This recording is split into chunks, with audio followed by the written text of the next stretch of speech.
Ти защо ми проваляш видеята на мене? Защото да те ба. Така, слушай сега. Искам да те питам нещо. Кога ще спреш да ми досаждаш на видеята? Кога ще правиш свирка? Не, слушай. На свирка. Добре, ти нямаш ли възпитание? Нямам. Защо? Така, моля. Ма добре, ти осъзнаеш ли, че се излагаш в момента? Защо? Защото се излагаш. Айде де! Защото... Човек, вашите на нищо не са те научили. Защо?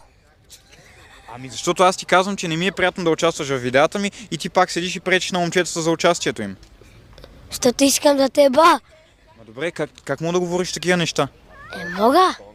Това не е хубаво. Не знам, аз съм напълно сериозен, изобщо не е смешно. Това е трагично. Искам да цувам каката айти. Как искаш да целуваш? Аз? Която снима. Да. И как ще я целуваш, бе? Така. Ти мислиш ли, че тя те иска? Искаме.